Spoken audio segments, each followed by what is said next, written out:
Hi everyone, before I launch into today's video, which is how to recession-proof your finances, I have three very quick things that I really want to share with you right now.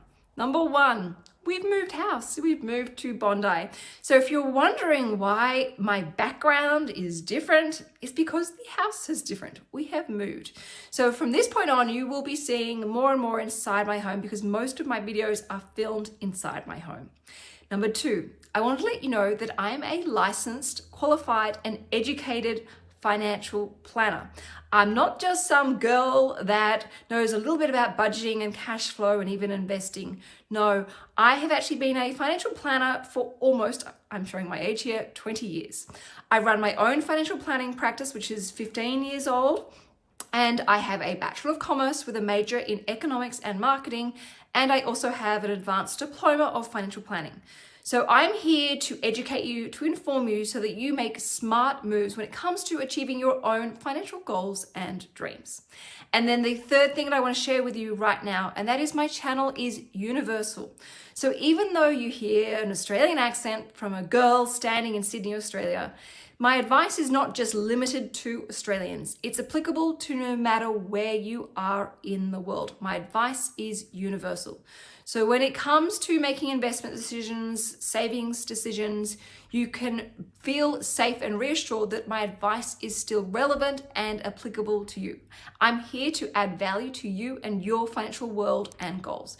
So make sure you subscribe and that notification bell is switched on.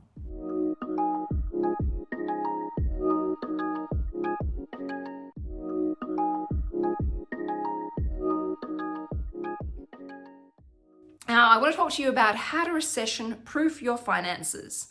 So often when we hear the word recession, or even worse, the word depression, it creates a lot of anxiety, fear, and even panic sometimes. And so I want to share with you what you should be doing with your finances, your money management, and your own financial goals during a time like this.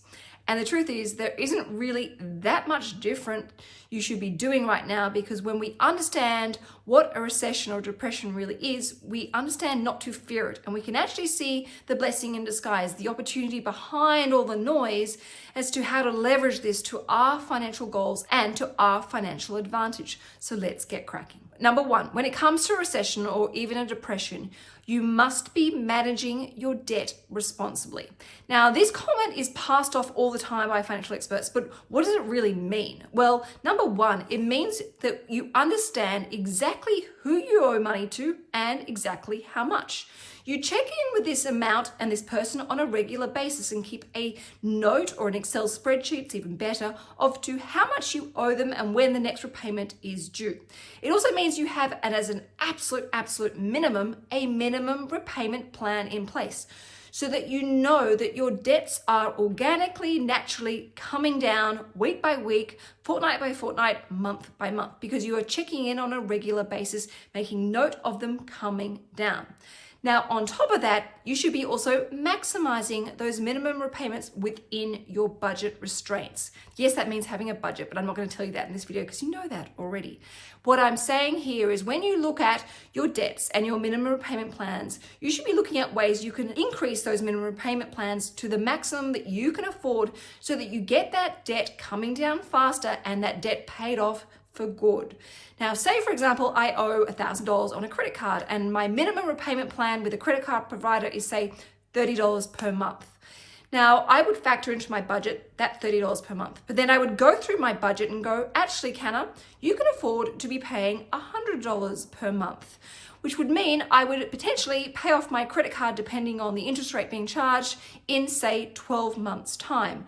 I do the maximum that I can afford to, keeping in mind and always remembering that whatever I put on my credit card as an extra payment, I can't get back. So that is why I always say, put on what you can afford within the constraints of your budget. Now, of course, with any of your financial goals, you should always have goals around reducing debt and of course, having deadlines around those goals. So for example, with that $1,000 credit card example, I would say to myself, all right, Canna, I want you to be credit card debt free by July 2021, if not sooner. And then I would constantly be ringing up the credit card company or checking online, how much money do I owe? Did that repayment go through, what it's come down to, and make sure that I was on track or going to smash paying off that debt in my life. The smaller or the least amount of debts that you have in your life, particularly during recession, the so much healthier your financial well-being is going to be. 2, emergency money. It is so important that you have emergency money. If you have emergency money, it is less likely that you are going to get back into debt. Now, a question that I get asked all the time is, should I be focusing on building up emergency money first and then paying off my debt, or do it the other way around? Well, my advice is, generally speaking, is smarter to try and pay off the debt first, because that is non-deductible interest. You're paying potentially 22% with some credit card companies on the interest. So it doesn't make sense that you're building up emergency money savings at say 1 or 2%. You're going backwards financially. Plus you've got to pay tax on that 2% interest rate earning, which is really annoying. Whereas this is after tax money. Ugh. So if you can, try and pay off that debt as quickly as possible. But if you like, and you're really trying to make sure that you don't go back into debt again, and you want the immediate comfort of having some emergency savings, what I do is split it. It's about ratios. So for example, if I take that $1,000 credit card debt and I had a minimum repayment plan of $30 and I wanted to pay it off as quickly as possible, and I knew that I could afford to bump that up to say $100 per month, what I would potentially do is go, all right, I'm going to try and put $80 per month onto that credit card debt and put $20 per month into some emergency savings. That way I have peace of mind knowing that I'm tackling both my goals simultaneously. I'm prioritizing or having a bias towards paying off that debt faster because that's the wiser and more efficient thing to do with my money. But I also have emergency savings slowly building up now, so that if something does happen, like another emergency, I can tap into this savings and I don't revert back to this dirty, yucky credit card debt that I previously created for myself.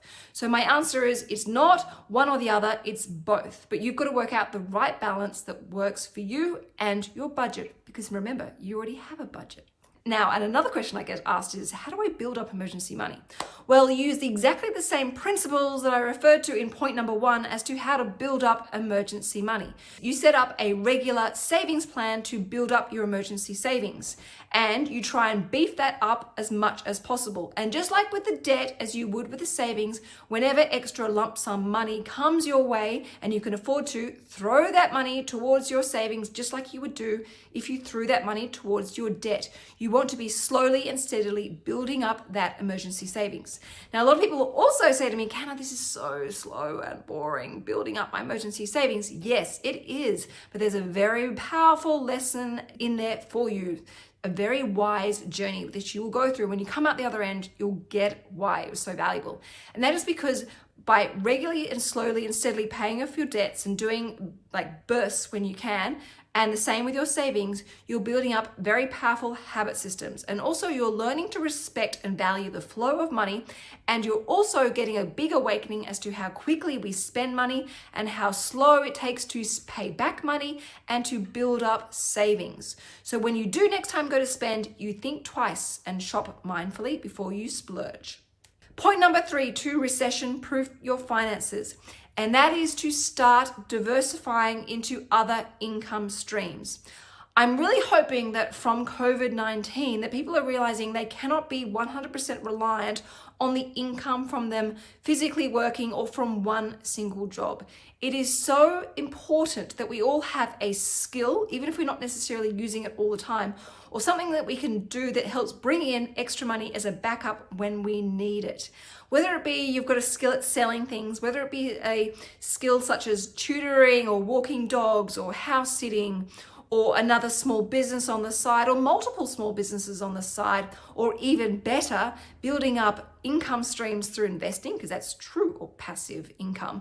It is so important that you use the time sooner rather than later to start investing into other income sources. So that if you lose your job, it's okay because you've got rental income coming in, or you've got dividend income coming in, Or you can focus on your side hustle and beefing that up, whether it be your small business or whether it be just a fun hobby that happens to make some extra money.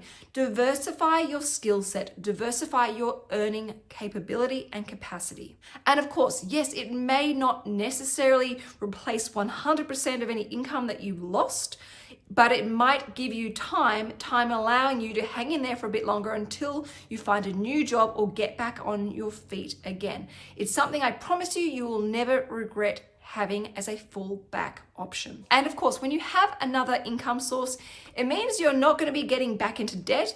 And it means that you may not be necessarily draining down all those emergency savings that you've worked your absolute backside off to save in the first place. You remain financially independent. The fourth recommendation to recession-proof your finances is to sit on your hands and do nothing, or double up, or double up. What I'm talking about is your investment portfolios, whether it be your 401k plan, your pension account, or if you're in Australia, your superannuation accounts. This is not the time or the market for you to go, oh, I'm in a growth or a high growth investment portfolio. Look at this recession. This is really bad. I'm going to switch everything to a conservative or even a balanced investment portfolio. That is madness. That is stupidity. That is craziness. And it will come with huge amounts of regret, because what this means is you are locking in those losses. You are crystallizing them. You are essentially jumping out of something that's already dropped and then parking into something that's dropped a little bit, and then you will miss out on the market bounce back. And also all those very valuable passive income streams through dividends being paid in this time at this dollar very cheap marketplace. Craziness. This is not the time to do that. You either sit on your hands and do nothing, or in fact, you have two options. If, for example, you're in, say, a conservative or balanced option, you think, you know what, the markets on average have dropped around the world 25%, sometimes even 30%.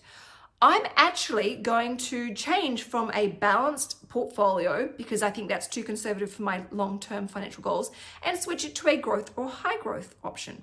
Now, in my opinion, professionally, and from a general advice perspective, I think this is a fantastic idea. I'll give you this analogy. Say, for example, we go shopping together and you buy, I say, a bed quilt, and the bed quilt costs $200, and you take it home and you look at it and go, it's really nice, but I'm not 100% sure yet. And then tomorrow you look online and you see that bed quilt was $200. It's now down to, say, $100. You think, you know what? I've still got my receipt. I haven't used it yet. I'm going to return it back. And you do that. We head back to the store, you return the quilt, and they give you a credit note, say, of $200, or even a refund of $200. Now, we're still in the department store and you're realizing, wow, there are lots of bedspreads on sale, even nicer ones, and they're even on bigger discounts. And I've got a $200 refund here that I can spend. I could potentially buy 2 or 3 bed sheets or bed quilts, or even some matching pillows and a throw.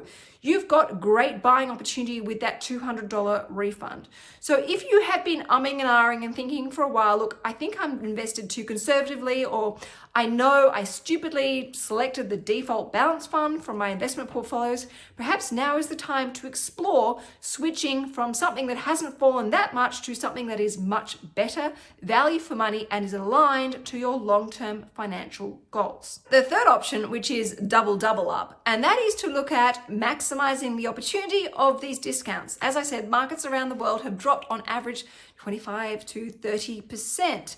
So you could say, well, look, I've actually got some money set aside and I'm going to start looking at using this money to invest. I'm going to make the most of this long-term buying opportunity. You know, a lot of financial experts have been saying this could be once in a lifetime. I'm going to make hay whilst the sun shines and use this to start investing. Now, I'm not saying you throw all your savings into the market. Far from it.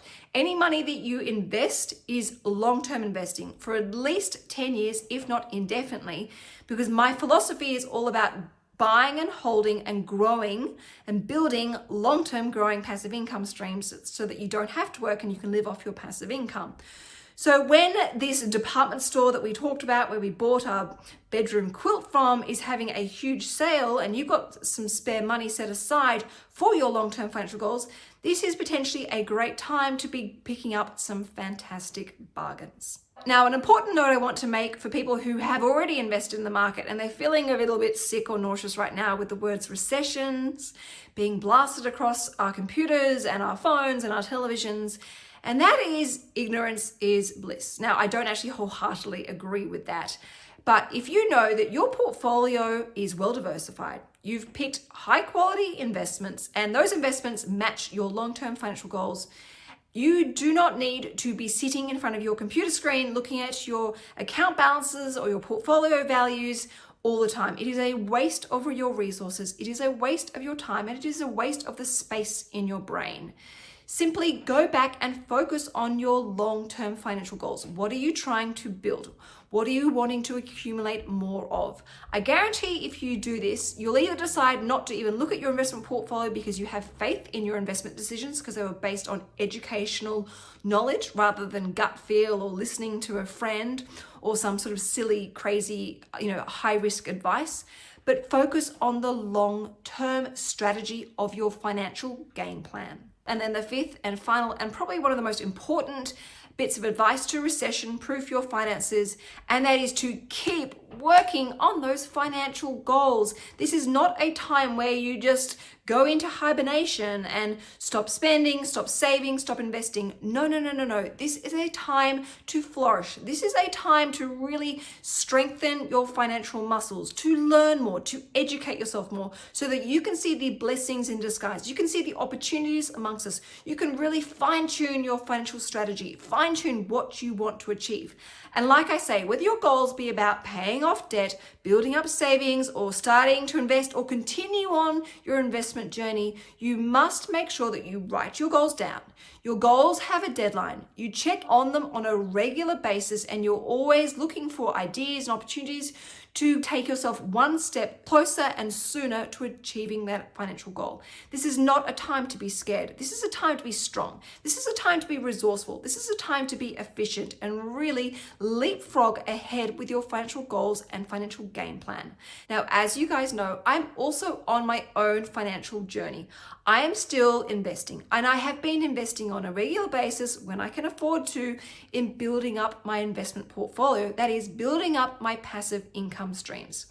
Not once have you ever heard me or seen me talk about my portfolio dropping in value. And that is simply because I really don't care. It is of no interest right now. What I am focusing all my time and energy is in building my passive income stream up. And one of my biggest financial goals is to build the $1,000 project investment portfolio's passive income stream up to $80,000 a year. So if you are feeling ready to invest or you are feeling inspired, I dare you, I challenge you, I encourage you to join with me in the $1,000 project and use this opportunity with all this doom and gloom that's in our noise, but to see this as an intelligent, smart way to start investing and start building realistic long-term financial security and independence for you in your life. All right, enough from me. Thank you everyone for watching. Don't forget to subscribe if you haven't already. And of course, always check out my Instagram channel because there's different video content through my IGTV videos for you all the time. All right, ciao for now.